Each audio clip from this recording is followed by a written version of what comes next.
you thought that your glasses would make your eyesight better?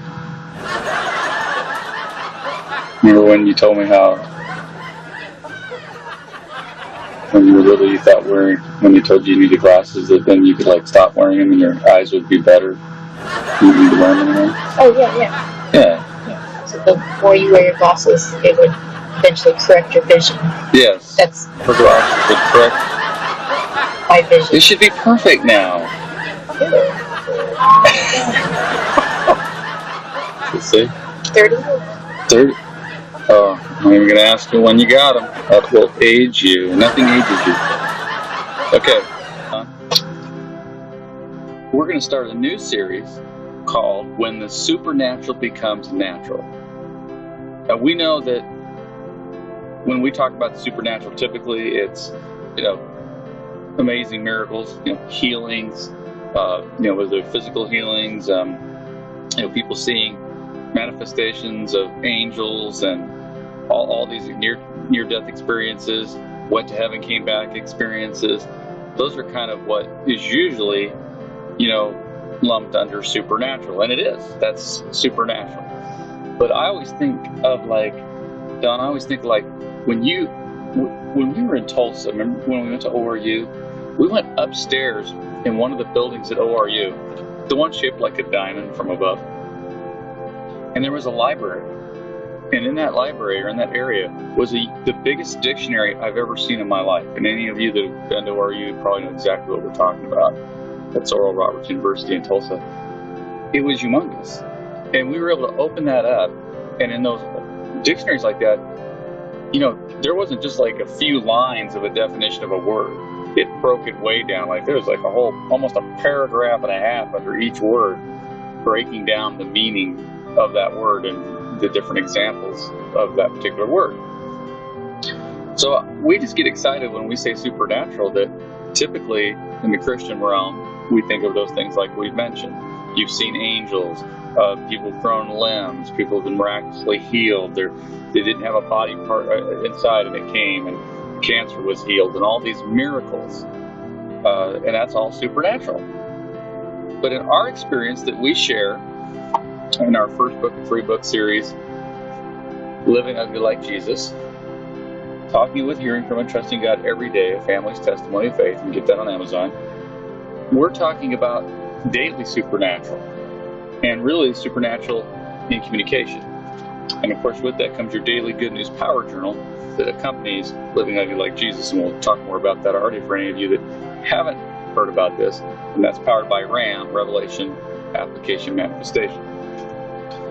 But what we're talking about today is what we've experienced, which is the supernatural on a regular basis. And supernatural to us, because the definition falls under those things we've already mentioned, but it's to live supernaturally. And to us, that's a communication with God. That He's talking with us all the time. That's supernatural. That He's telling us when to turn left, when to turn right, what to do, what our ministry is. Just guiding us on every little step of the way. And He does that through His Holy Spirit, talking directly to us. He confirms all of this in His Word when we open it up. In fact, I've got here 1 John. It's 1 John chapter 2, verse 3. And it says, and this is how we may discern daily by experience. I'm reading out of the Amplified, Classic Amplified. And this is how we discern daily by experience that we were coming to know Him, to perceive, recognize, understand, and become better acquainted with Him. If we keep, bear in mind, observe, and practice His teachings, precepts, and commandments. So our experience is that it's a daily experience that we're learning and being more acquainted with God through His Word, through His Holy Spirit, and He has literally guided our everyday life. In the title above on Living Ugly Like Jesus, where it says, hearing from, trusting, talking with, hearing from, trusting Him every day, that's been our experience, and that's living supernaturally. That it's, this studio is in as you know, this is in, it's one of our vehicles. This is a vehicle that we drive our family to places in. It's representation of what we kind of call the ministry on the road. It's where the rubber meets the road. And that's been our experience in life. You'll have experiences in big churches and big congregations and big events that you go to, Christian events. You're going to have experiences that are going to be miraculous, amazing. You're going to have your individual experiences, like we talked about, the miracles, signs and wonders, amazing things. But our experience is where the rubber meets the road. It's how God has provided for us. I think just experiencing God on a daily basis, like if something isn't going right and you're just like, God, I just need help in this area, and someone's put in your path that just out of nowhere, you're just like, you came right at the right time, right when I needed you. Or you're talking to somebody and they say the right thing right at the time. They don't even know what you're going through, and they say something that's just confirmation in your heart that God's there, because you're just almost questioning, like, where are you? And stuff like that. So I think this supernatural in our daily lives. We all know there's no such thing as coincidence, luck, or chance.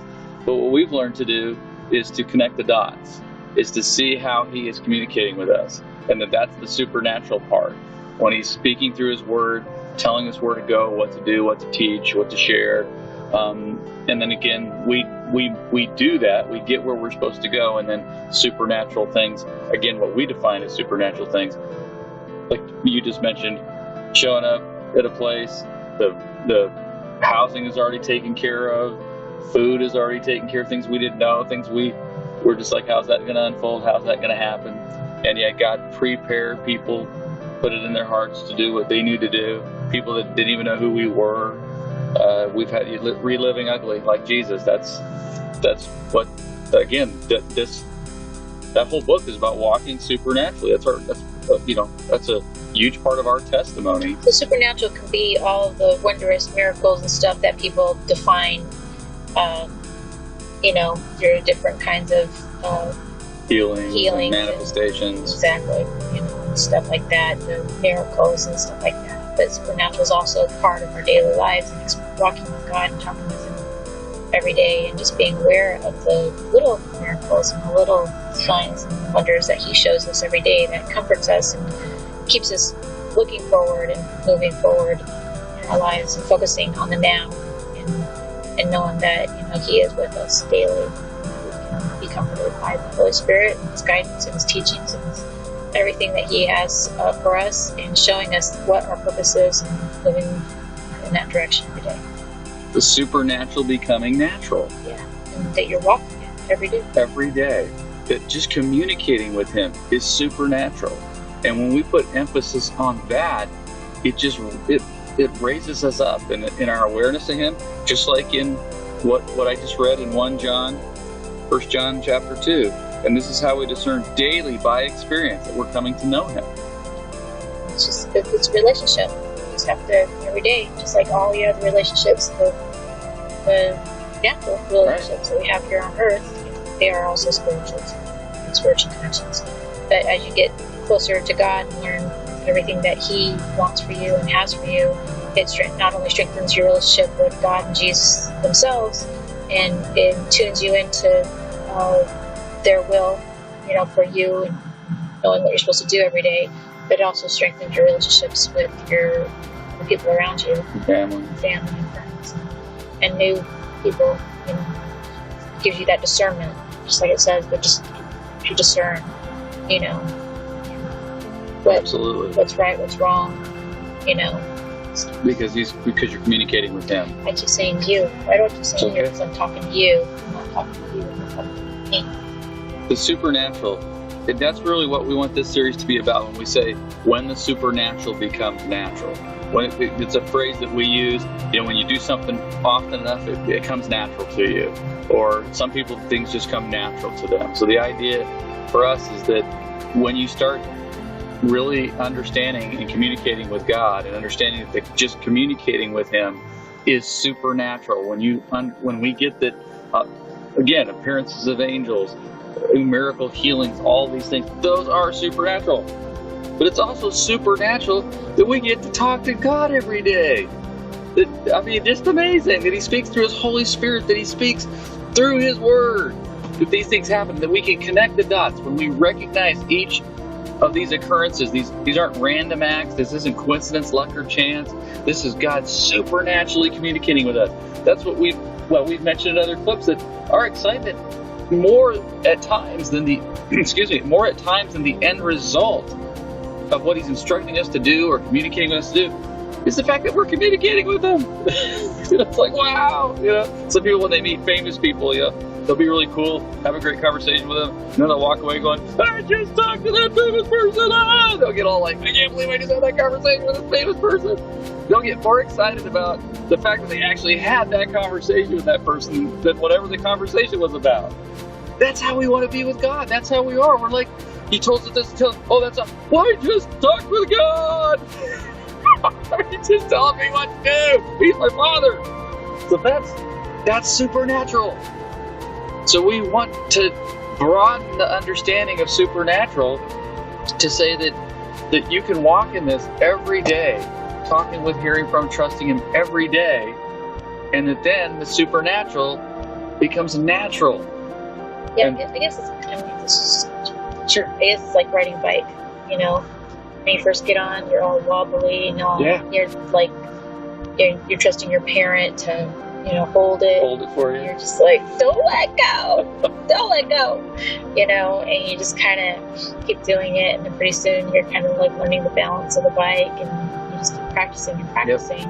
And I think that's kind of how, it is with God too. I mean, just in a way, you're just, we don't want him ever to let go of us, of course, but, there's some things that he kind of, he lets you, you have that free will to, he kind of lets you go, and you're just doing it. You're just doing it. Yeah. And stuff.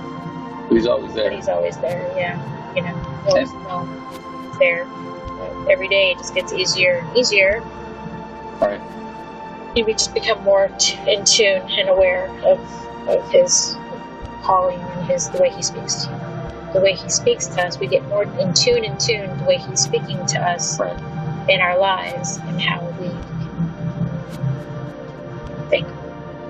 Well, I really like the bicycle analogy, because if an angel, if your son or daughter was getting on their bike and you weren't there, they were across the yard and they're like, oh no, they don't quite know how to ride yet, and all of a sudden you literally saw the manifestation of an angel of the Lord reach down and grab the back of that bicycle to hold it while your child was pedaling, you'd be like, that's supernatural, that's a miracle. But if we're there, God had, and we look at our journey and we look how God has brought us to these points, that we understand that just the same as that, a person in our lives, that God has touched to show up and say, hey, I'm supposed to do this for your family. I don't even know you, but I'm supposed to do this. Well, that's supernatural.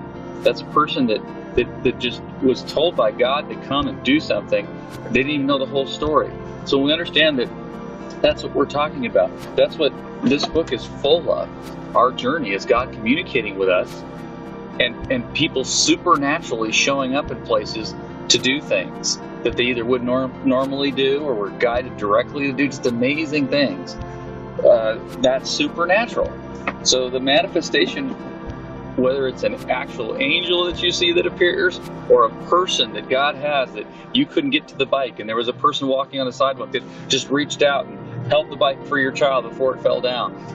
God had somebody there to protect your child. That's supernatural. So it's supernatural that we're communicating with him every day, that he talks with us, that we hear from him, that we trust him. That's supernatural. He speaks through his Holy Spirit again, through his word.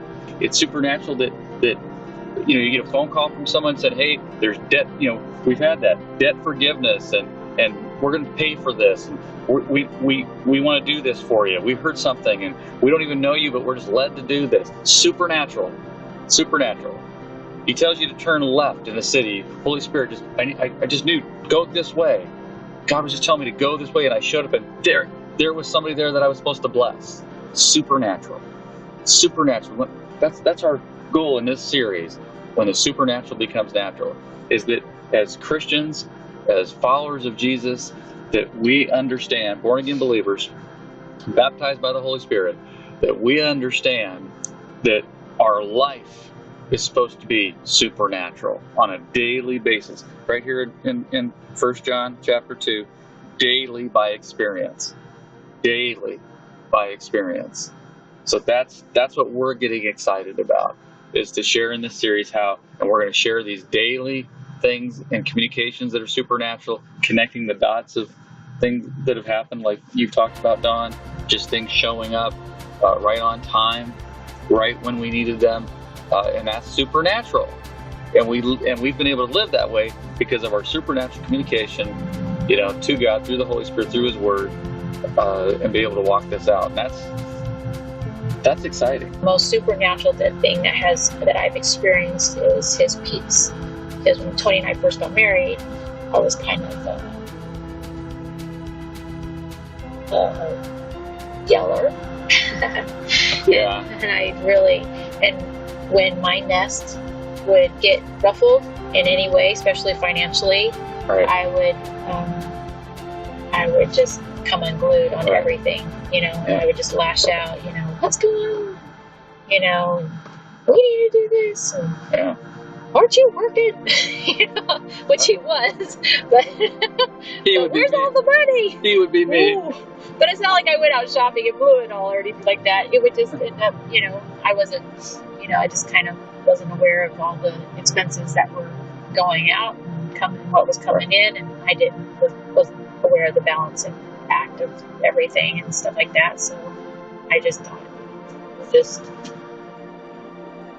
whatever. Anyways, the peace that came over me, number one, the first time was after you received Jesus. Yeah, after I received Jesus was God just. We had our car repoed, and if it was me before Jesus, I probably would have, laid down in front of the car, or if I knew anything, or I would have just let loose on Tony and poor guy, I would have just, but because I had Jesus and I was experiencing His peace, I was in turn like, how can I help? Exactly. What can I do, to whatever we need to do, stuff like that. Other times were, and I'm talking about our daily lives, right, there was other times that in transition in our business, and our steps of faith, we knew that we had to right, take a step of faith, knowing that, we don't even know when the next paycheck's coming or right, when any funds were going to be coming in, because right, we were leaving one thing to start another thing. And, the transition was just a step of faith. Cut dry, it was like, leave this, there's no funds, and then start this, and waiting for funds. Have faith and faith that God will take care of us in that in between gray area transition. That transition, and knowing how that was going to happen. We always, Tony and I have always believed on, relying on big G, not little G. And, that's right. And so we God, not government. And so we, just as a mom with children and stuff like that, and as a family and everything, we always, like, gosh, if funds aren't coming in, how are we going to eat and stuff like that? But I think the supernatural peace that God promised us and that Jesus promised us, it fills you knowing that everything's going to be all right.